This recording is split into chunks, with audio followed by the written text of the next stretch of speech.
Quien no conoce su historia está condenado a repetirla. Hola, reciban un cordial saludo. En este video les estaremos hablando Gabriel Andrés Sarmiento León y mi persona, Dana Carolina Torres Castillo. Les daremos un breve contexto sobre el papel que tuvo la Iglesia en las consecuencias de la Segunda Guerra Mundial, cuál fue su influencia y más que todo su marco histórico. Daremos brevemente la introducción, objetivos generales específicos, la Iglesia en el inicio, durante y al final de la Segunda Guerra Mundial, un pequeño marco normativo y para finalizar las conclusiones. Así que procederé. Bueno, empezando con el contexto histórico, hay que mencionar que con el alzamiento de Hitler en el poder alemán empezó lo que sería una época de sufrimiento para toda la población que sea judía. Muchos mostraron su enojo y desarrollo para estos actos, pero sorprendentemente un solo grupo se quedó callado y en silencio, siendo esta la Santa Sede, más específicamente la religión católica, incluso siendo el Partido Católico Alemán el causante, en parte, de que Hitler llegara al poder. La guerra trajo crueldad a miles de personas, pero muchos representantes de la Iglesia se quedaron en silencio, además que algunos católicos estuvieron apoyando de alguna manera al régimen alemán. Siguiendo con la pregunta problema, es ¿cuál fue la responsabilidad de la Iglesia Católica en consecuencia de la Segunda Guerra Mundial entre los años 1945 y 1950, con respecto a los crímenes de lesa humanidad en Europa? Como objetivo en general tenemos explicar la responsabilidad de la Iglesia Católica en consecuencia de la Segunda Guerra Mundial entre los años 1945 a 1950, con respecto a los crímenes de lesa humanidad en Europa. Como objetivos específicos tenemos analizar el contexto de la Iglesia Católica en la Alemania de 1939, describir la reacción de la Iglesia al régimen nazi, sus leyes y la persecución de los judíos, revisar el comportamiento del Papa Pío XII en el régimen alemán nazi. Con el apoyo de Kurt von Schleicher y aprobación declarada de Hitler, el presidente Paul von Hindenburg nombró al monárquico católico Franz von Papen para reemplazar a Brüning como canciller en 1932 y pues había caído con el partido del centro. Lo que se esperaba era superar a Hitler en ese entonces, cosa que pues ya vimos que no se pudo. En las elecciones de ese mismo año, de 1932, los nazis se convirtieron en el partido más importante del Reichstag. Hitler retiró su apoyo a Papen y exigió la cancillería. Hindenburg se negó y pues a cambio los nazis se acercaron al partido del centro para formar una coalición, pero tampoco se llegó a un acuerdo.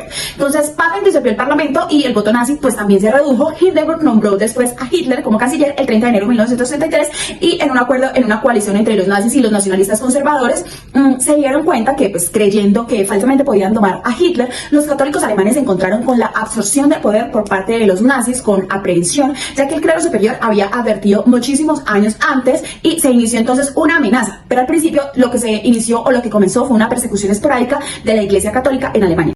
Ahora pasamos a la historia de la Iglesia durante la guerra. Bueno, el desprecio del nazismo era abrumador dentro de la Iglesia Católica, ya dependiendo porque las leyes empezaron con una represión altísima hacia el clérigo católico. También hubieron invasiones a sus monasterios, se quedaron con sus riquezas, sin contar que además de los judíos, los católicos eran parte de los experimentos dados en los campos de concentración, siendo incluso 1200 clérigos, sacerdotes, los que también sufrieron lo que sufrieron los judíos. Claro, eso no impidió que los líderes de la Iglesia aprobaran áreas de la política gubernamental, en particular donde el nazismo se fusiona con las aspiraciones nacionales, como el apoyo a la política exterior patriótica u objetivos de guerra, obediencia a la autoridad estatal donde esto no contravenía a la ley divina, y a la destrucción del marxismo ateo y del bolchevique soviético. La Iglesia Católica dio unos pasos importantes para honrar a los resistentes católicos y a las víctimas del nazismo mediante la colonización de santos, la beatificación de virtuosos y el reconocimiento de los mártires. La Iglesia también ha emitido declaraciones de arrepentimiento por sus fallos y la de sus miembros durante la era nazi. También es menester resaltar que el Papa Pío elevó al Colegio Cardenalico en 1946 una serie de resistentes de alto perfil del nazismo. No olvidemos que uno de los personajes más importantes de la Iglesia Católica en la Segunda Guerra Mundial fue el Papa Pío XII. Su silencio fue innegable, su pacificidad fue más que todo criticada al final de la Segunda Guerra Mundial. Su rol como secretario del Estado del Vaticano, en función del cual también impuso la firma del Concordato de 1933 en la Santa Sede y la emergencia de la Alemania nazi, lo que terminó de convertirlo también en un blanco de críticas. Ese acuerdo que pretende es garantizar los derechos de la Iglesia Católica en Alemania, a cambio de esta, pues prestar lealtad a la máxima autoridad política del país y pues los clérigos se abstuvieran de intervenir en la política interna.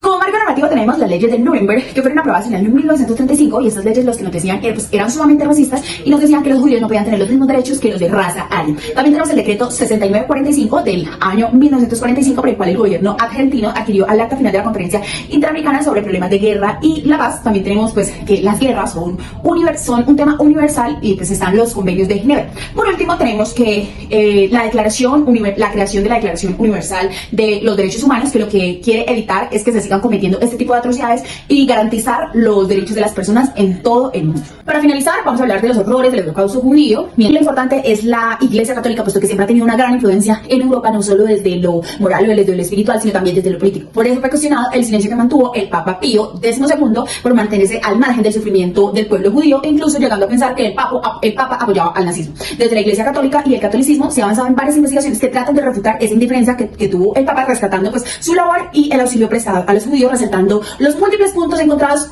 con el nazismo que no hacían una posible relación amistosa con el Tercer Reich. Para concluir, desde nuestra perspectiva, la Iglesia Católica prefirió tener un perfil bajo antes que tener una confrontación con el régimen alemán. Los católicos lucharon entonces en ambos bandos. En la Segunda Guerra Mundial, la persecución nazi a la Iglesia también era muy intensa. Muchos clérigos fueron objeto de exterminio a través de los vínculos con la resistencia alemana. Para concluir, entonces, la Santa Sede, rodeada de la Italia fascista, se puede decir que fue oficialmente neutral durante la guerra, pero utilizó la diplomacia para ayudar a las víctimas y trabajar por la paz. Para uno, se puede decir que el Papa Pío fue el papá de Hitler, tal y como lo han apodado, y para otros fue un santo que hizo todo lo que pudo en la devastadora guerra que les tocó vivir. Muchas gracias.